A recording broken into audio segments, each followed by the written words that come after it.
impetuous, unpredictable, moody. Just some of the words to describe today's teenagers.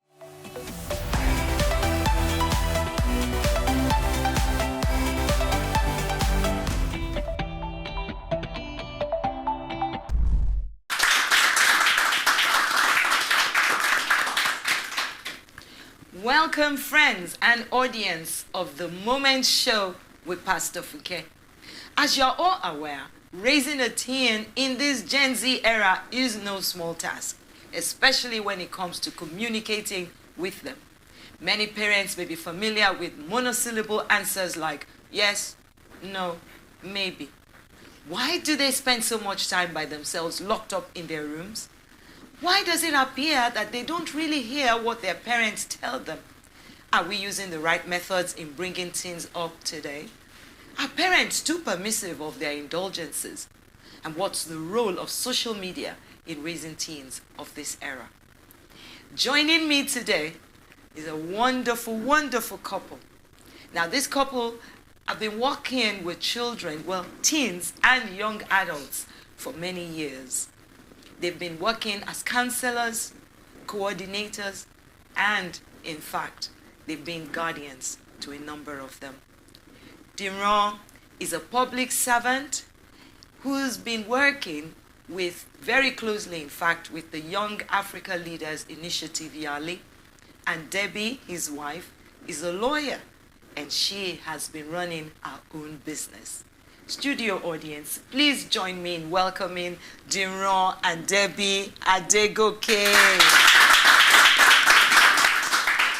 Thank you very much, ma'am. Thank you. It is awesome to have both of you. I've been looking forward to this show because, as you both know, we've worked together for a while.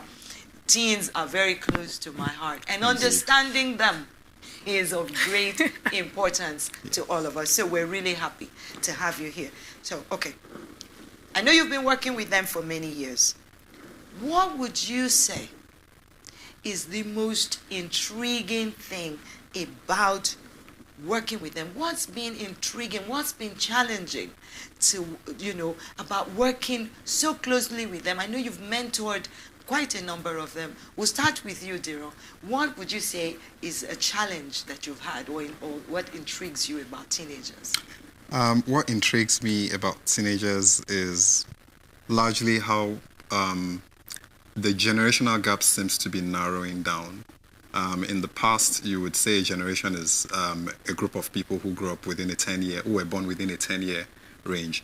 But now, what characterizes a certain set of teenagers is different from what characterizes the next set. The age gap generationally is narrowing down to probably 3 to 4 years thereabouts. So once you move on from that bracket, you are dealing with a new set of teenagers with new idiosyncrasies, new ideas. It's becoming quite a quick change and transition between generations. That's very interesting. I would have never imagined that you would say that.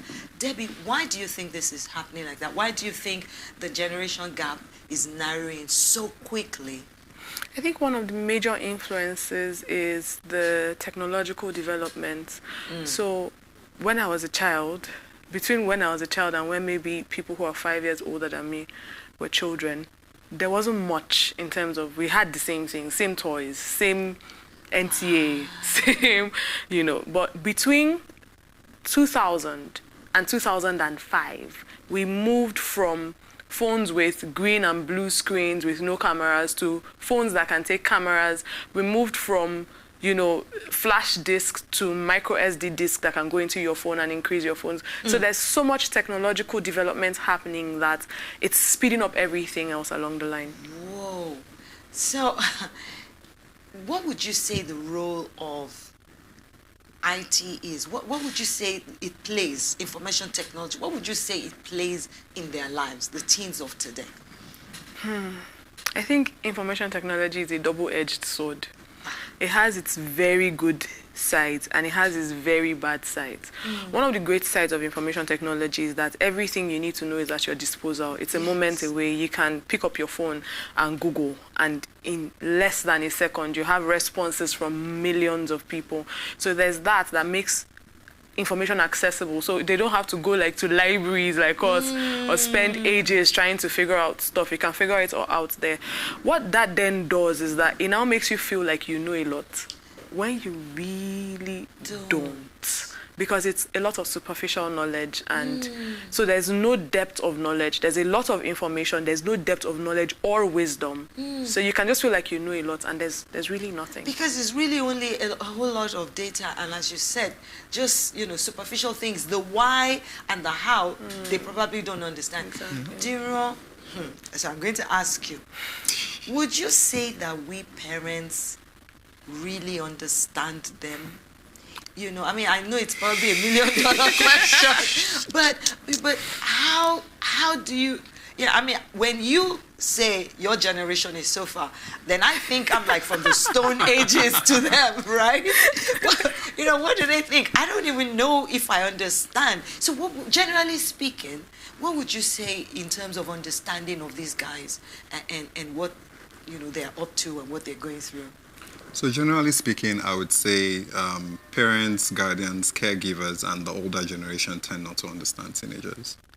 And again, like Debbie had said earlier, we grew up at a time where you wait till 4 o'clock to watch cartoon. You had the same set of cartoons, Voltron, for people who were my older siblings by 8 years and me. But right now, in a matter of years, months, you have different channels churning out different cartoons. You have smartphones with rapid access. Basically, they have too much at their disposal, and that is not something we are not able to keep up pace with that. It takes a deliberate effort to keep up pace with what is going on in their space. Because one of the things also about the internet is that there's a space for everyone. So you, for instance, would go on the internet to look for news, to look for the gospel. Or Facebook. And things like that. Yeah. And you would find ample information within your space. Right. They would go on the internet to look for something else. Yeah, there's the part of difference in platforms. Statistically, Facebook is currently the platform for the older generation. I found that very weird that you say that, because whenever they say that to me, I'm like, well, what's wrong with Facebook? They say, Mom, no, it's Gram.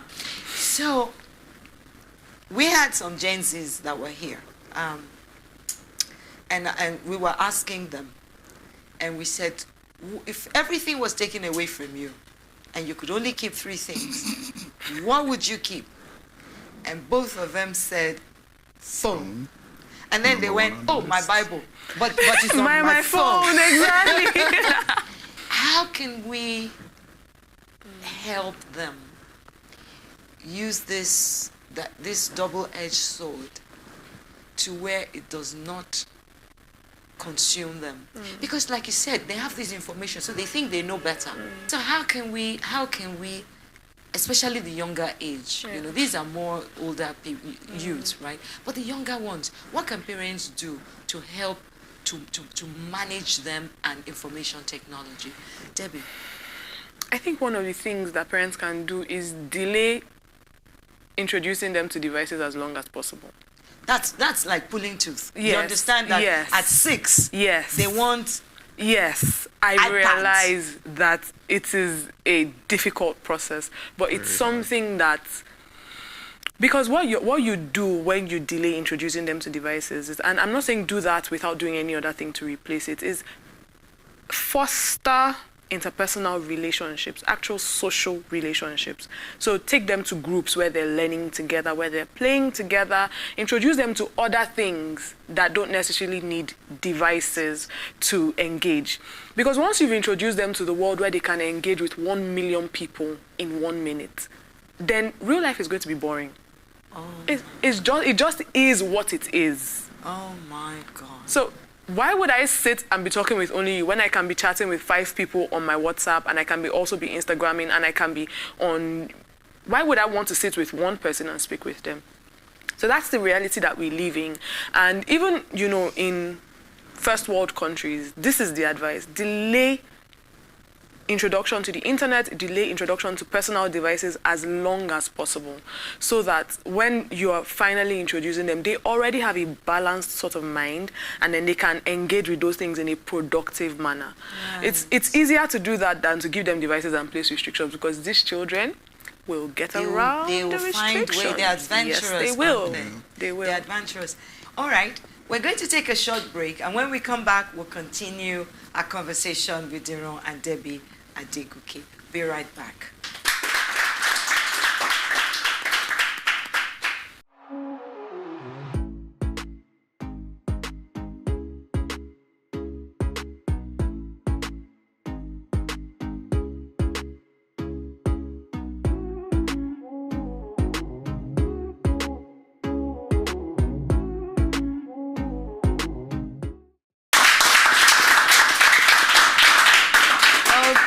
Welcome back. We're still continuing our conversation with Deron and Debbie Adegoke on teenagers.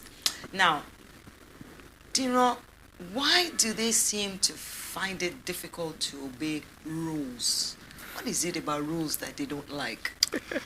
So I think we all have a problem with rules generally.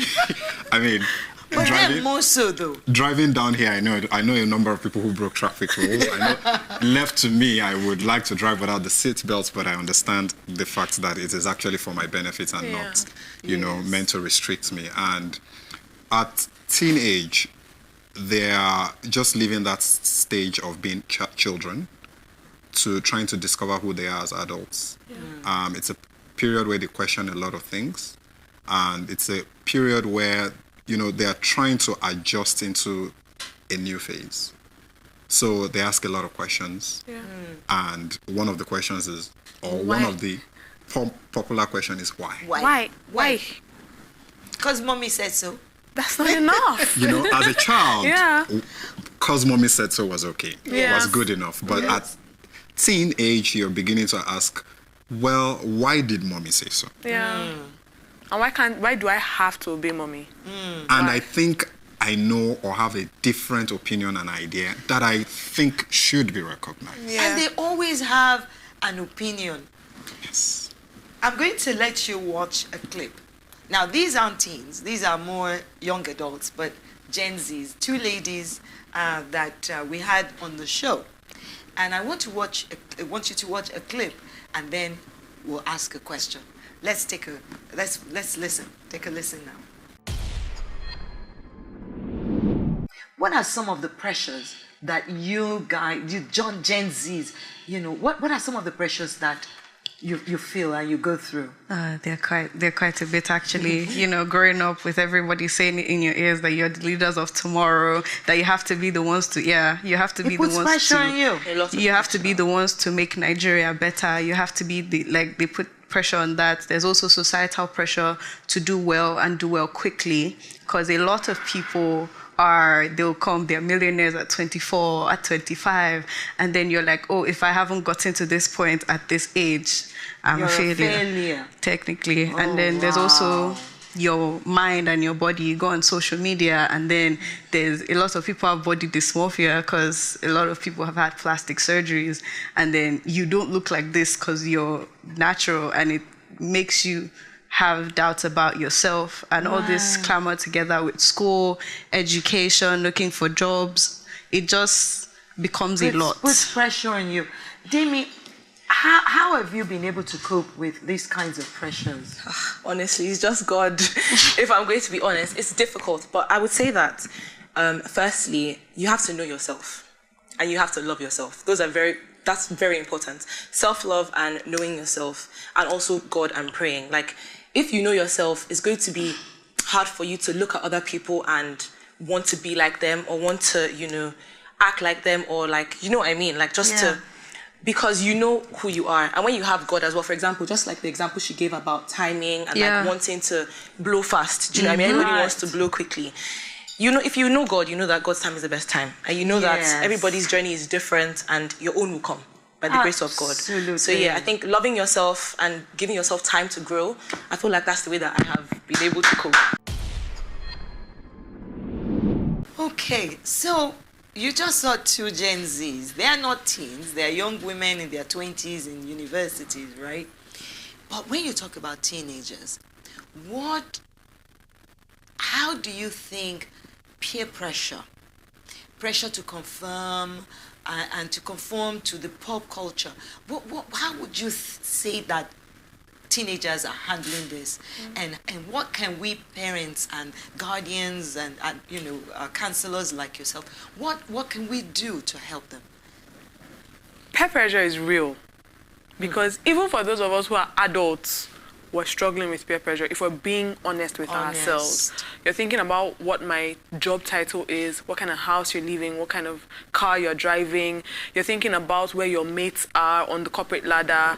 Thinking about even retirees are thinking about, okay, so what is my retired friend doing? And because you can see all of this at the snap of a finger, right in your hands. It wasn't like 10 years ago when you had to wait to hear from them. Now you can just scroll on Instagram and see how good their lives are. Follow their lives. Exactly. And so it's so easy to be influenced by what other people, your age mates, are doing. And so peer pressure is very real. And so for this generation of teenagers, it is a major influence. It is. They're at 13, a child's already thinking about blowing. At 13, I didn't have any business with making money. Exactly. So why is a 13-year-old already thinking about how they can be relevant on social media, how they can gather followers, how they can blow, what they can do to make money, how they want to be the hottest thing? It wasn't there when I was 13, but you see a 13-year-old having all of that pressure right now. How do we help? I think one of the first things is that we need to love our young ones, our children, our teenagers. We need to love them from little, love on them. Because just thinking about it, think about two young people that you know, one who was really loved on and one who wasn't as much. You realize that pressure is more on the one who doesn't really feel loved. So I know it's not part of African culture, but we have to learn it. We have to learn to tell our children, I love you. Yes. We have to hug them. We have to, we have to engage with them. We have to show them that we really, really do love them. And we also have to stop harping on the negative and start also complimenting the positives. Because what happens as Africans is that when everything is right, we don't say anything. But when something is wrong, then we're quick to say, this one is wrong. Yes. But we need to congratulate them on the things that they're doing right, the little things that they're doing right. It builds an amount of self-confidence. I know my mommy loves me. I know my daddy loves me, So no matter what happens, I can go home to them. Yes. I also know that I'm good enough because I did this thing and they said I was excellent. I did that thing and my mom praised me. Subconsciously, it registers in their minds. Them. Yes. So the need to now be like someone else isn't so much. Isn't as much. Wow, yes. That is so. Thank you. That is so true. Dira, I want you to take the last question. Is pop culture working against Christianity in the lives of our teens? For the most part, yes. Unfortunately, because pop culture is popular culture. And what is popular, especially on social media, is blowing, nudity, and a lot of things that don't necessarily all go, don't necessarily, definitely don't all go well with the faith. Yeah. And one of the things we need to do as parents, caregivers, and counselors is always ensure that we walk the talk. Sure. Because when we walk the talk, they see the consistency of the faith in our own life. Sure. And it makes it easier when we make prescriptions to them, because it is difficult for you to say, don't lie. The Bible says we should not lie. Then someone comes knocking, you tell them, go and tell them I'm not. That mommy is not in. Or mommy is in the bathroom and you're somewhere doing something. That automatically negates the message, and it makes them feel, look, these people I'm seeing on social media, they are authentic, they're real, and all that, while we Christians appear to be hypocrites. Exactly. So when we walk the talk more, especially in the home, it helps to ground them in the faith. I was wondering if I could chip into that a little bit, just to say that also being not being extremely rigid in terms of, so for instance, I know homes where parents said, don't wear trousers, don't bring boys to the house, and all of those things go ahead to make children feel like, okay, so they don't really get me. But when you're a little more engaging, so, okay, yeah, so you can wear your trousers. Oh, I really like how this trouser looks on you. Oh, that top looks fantastic on you. Oh, you should try out this lip gloss to your 13, 14-year-old before they even start saying, oh, I want to do this or I want to do that. Take them to I'm talking about the girls now, get a manicure with them, get a pedicure with them. It somehow makes it feel like you can relate to what they're saying. Yes. So when you now say, oh, but scripture also says, it helps them to say, oh, she gets me, so I can listen to what she has to say. Yes. Yeah. That is so true because, when my daughter was a teen, those were the conversations we were, you don't get me and you can't get me. Oh my goodness, time. Thank you both so much. Thank you, so ma'am. much Thank you having for us on the coming. show. Honored to Thank be you. here. Thank God for His grace upon your lives, for the great work that you're doing with helping to build the lives of these young ones. We appreciate you so much. Thank you. And you'll come back again soon. It will be our honor and pleasure. Absolute pleasure. Absolutely. Thank you. Audience, let's celebrate both of them. Thank you. We're going to take another short break, and when we come back, the audience will have a chance to ask me some questions. We'll be right back.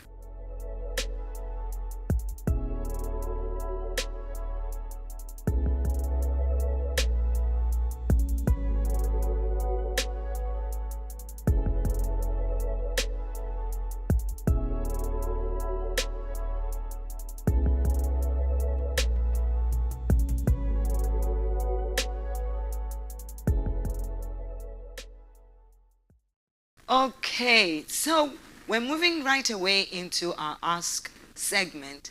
And as always, to coordinate this process for us, it's over to you, Ola.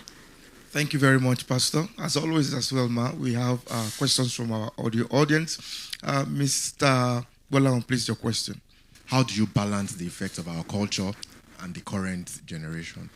That's a very good question. And the thing is, being African and our culture of respect does not necessarily mean that we're unfriendly or we don't like our children or we don't like to play with them. Yeah, in those days, parents spoke to you with their eyes, right? When I was growing up, you knew because of the stern look that they gave you, and it would reset your way of thinking. But these days, we need to evolve.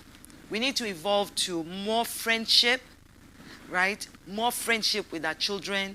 And it doesn't mean that they won't respect us, but it does mean that, we have to understand that their mode of the way that we're bringing them up. Many of our kids now, they hug us. When we were growing up, you knelt down, you prostrated. So I think there's just a whole lot of learning on both the part of the parent as well as the children. We just have to learn and evolve. How can a parent handle a child of 7 that likes to do what she wants to do first before listening to you, before she does what you want her to do? Yeah, and that's one age, they're really, really getting formed. I think at some age, you really need to be able to sit them down, and even if they don't get it, they need to get it, right? You just can't say, oh, okay, it's all right, because they don't understand. At 7 years, they don't understand. So there are sometimes you have to pull the plug and say, no, this is the right way. You explain it to them. Even if they don't understand, you have to really teach them and insist that this is the right way. So you can't say, well, the child wants to do this thing, so we let them go because we're friends. No. Before you became my friend, I was your mommy, right? Your daddy. So, and yes, you do need to get these things done and say some of these things and do what we ask you to do whilst we're still trying to explain it to you. So we have to enforce rules.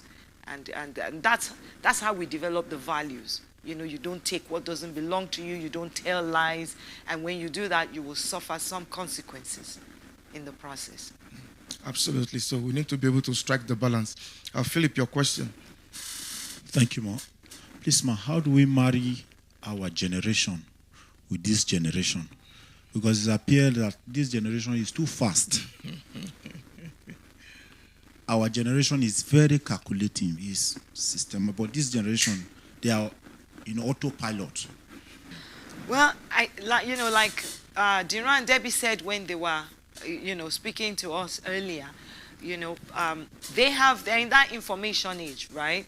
They have information at their fingertips, So being able to show them at an early age, all those things help. Being able to get them to trust you at an early age. So that sometimes even if they don't believe what you're saying, just because they've always trusted your word, you've consistently done what is right, you've never really lied to them, they will obey you even when they don't understand, right? And also, I think for me, we need to set values early. What are our values? What do we believe as a family? And when they grow up with those things, those values, it's going to be difficult. As the Bible says, when you teach a child the way he should go, when they're older, even with all the peer pressure, they will still go back and still remember those things. All right.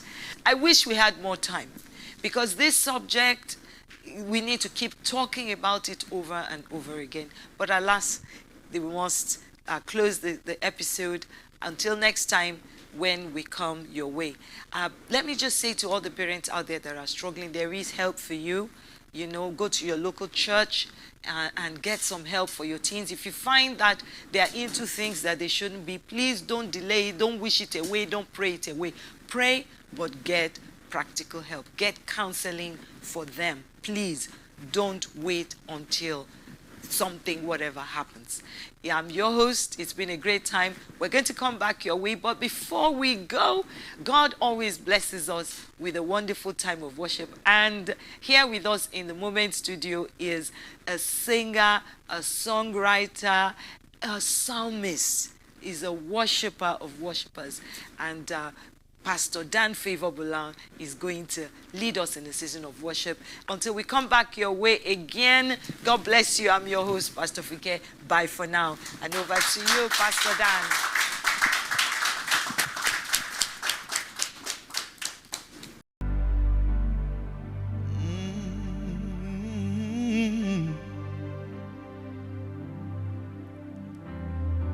Can't stay without you. Can't be without you. One day without you makes me so sad. Lord, I can't stay without you. Can't be without you. One day without you makes me so sad. You are everything I live for. Love that won't break my heart. Your love is true. Your love is true. You are everything I live for. Love that won't break my heart. Your love is true. Your love is true. You are Oba, Oba Ogo. You are my daily bread, Oba. You are Oba, Oba Ogo. You are my daily bread, Oba. As why I can't stay without you, can't be without you. One day without you makes me so sad. You are everything I live for. The love that won't break my heart. Your love is true. Oh, your love is true. You are my Oba, Oba. oh, you are my daily bread. Oh, what is say, Oba, Oba, Oba again, Oba, Ogo, you are my daily bread. Oh,